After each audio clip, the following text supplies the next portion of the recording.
living organisms need a continuous supply of energy to power various energy requiring processes of life. So if we talk about energy requiring processes of life, we're talking about movement, right? So think about, well, I guess in males, we think about sperm cells constantly moving.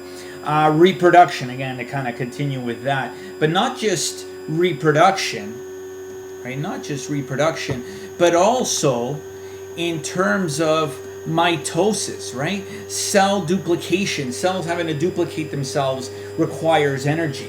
Other things that require energy, pretty much protein synthesis, right? Our ability to make proteins in the ribosomes, right? Protein synthesis requires energy, right? So and as as we're gonna look at with my video on active transport, right? So we're looking at certain or various pumps in the body, various pumps in the body that transport particles against the concentration gradient in which they require energy, right? Now, there are thousands of different chemical reactions. Now, this energy is actually is crucial in providing cells with energy because there are different types of chemical reactions that are actually taking place at one time within the cells. Now, this whole thing is referred to as metabolism. And metabolism is pretty much the sum, right, of all the chemical reactions that occur in the cell of a specific type of organism, right? So now we talk about these chemical reactions, right? Chemical reactions. We're going to use RxNS, right? And there are really two types of chemical reactions that we are going to address. The first one is called an endergonic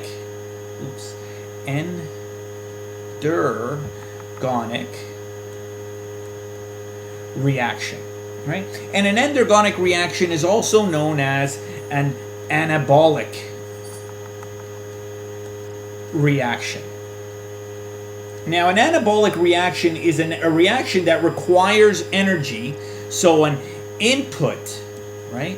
An input of energy to cause this reaction to actually proceed in the direction that it is going to do. And now the thing is, most biological endergonic reactions produce molecules that contain covalent bonds that actually store energy. And those covalently bond things that store energy, an example of that is glucose. Glucose has energy stored within the covalent bonds of the actual molecule itself.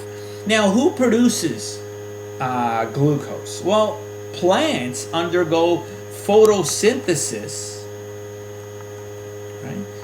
Photosynthesis to produce these energy-rich glucose molecules. So photosynthesis is an example of an anabolic reaction or an example of an endergonic reaction in which it requires an input of energy. What is that input of energy? Well, that input of energy is sunlight. Now, a second type of reaction is called an exergonic reaction. And an exergonic reaction is also known as a catabolic reaction in which energy is released.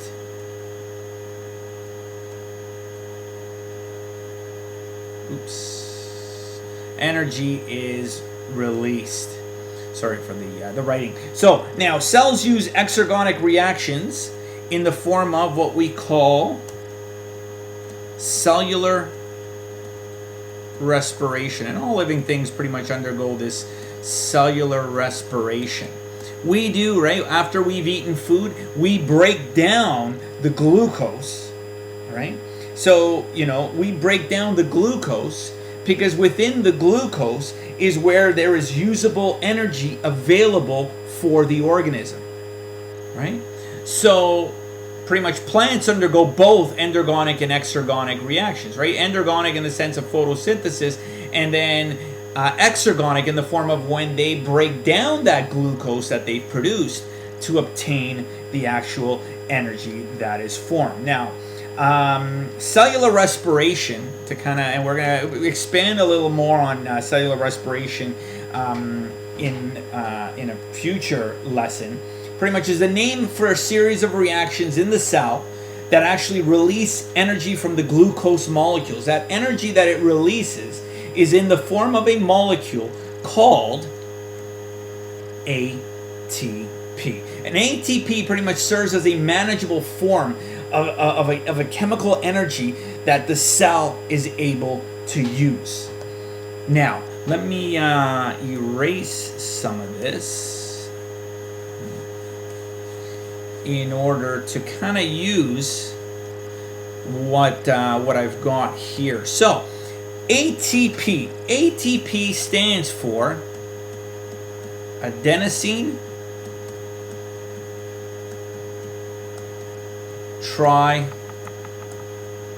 triphosphate, and it's known as ATP for short. Now, the molecular structure of ATP is very similar to the DNA nucleotide of adenine, right? With the exception that ATP contains 3 phosphate ions, right, instead of just 1. So, in terms of ATP contains adenine, the nitrogenous base of adenine.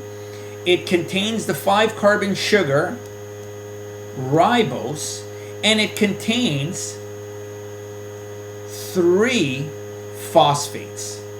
And here are 1, 2, 3. So let's put these all together.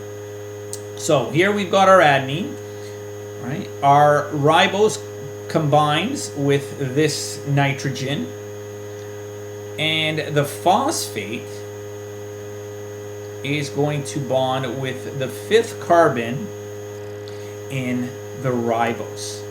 Now, as we've said, we've got the adenine, the ribose, and the 3 phosphates. And this makes up the actual molecule of energy that we refer to. So whenever we talk about energy in the cell, right?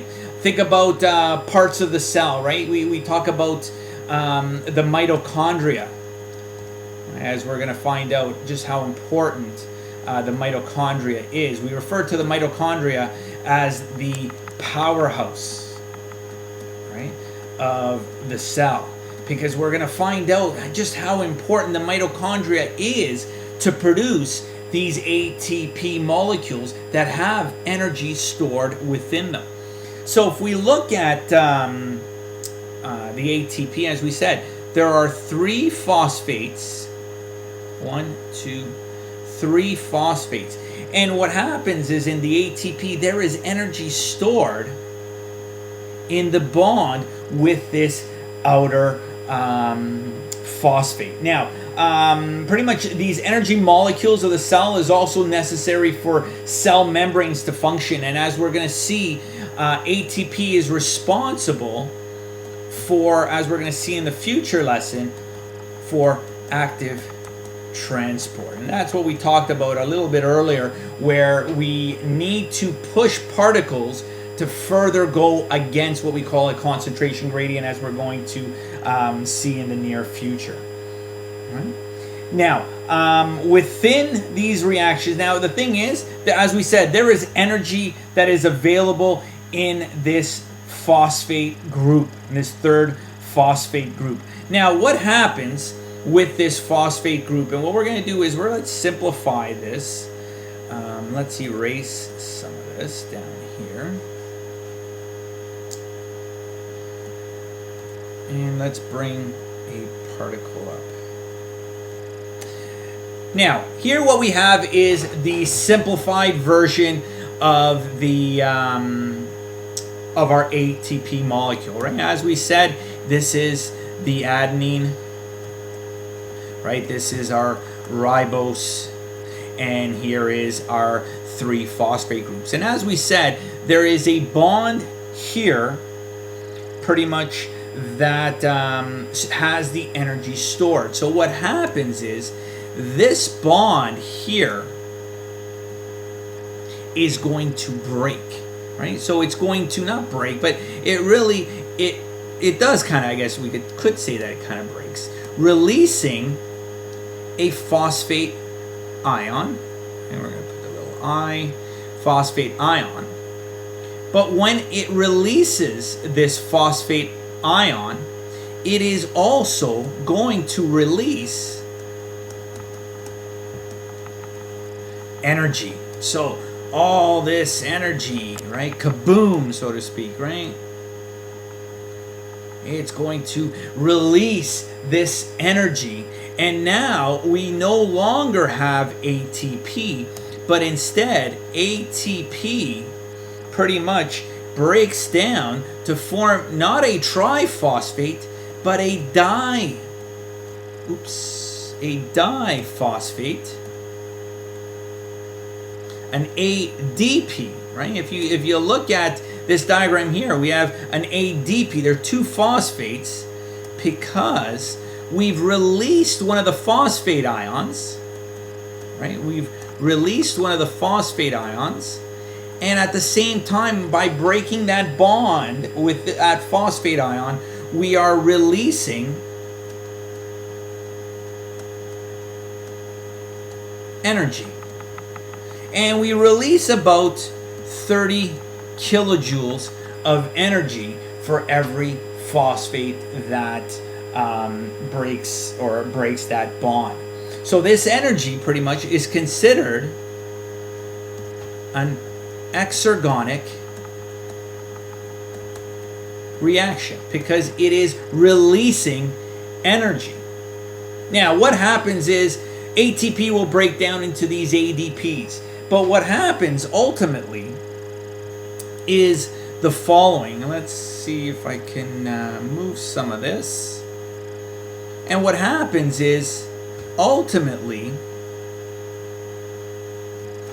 ADP goes back, right? ADP pretty much is going to restore this energy by allowing that phosphate ion, right? It's going to recollect new energy into that bond and reform itself and reform and form more ATP, or pretty much almost kind of like recycle the ATP, because it is now reforming this bond to allow us to pretty much reuse this ATP down the road. So cellular respiration, right? We talked about cellular respiration,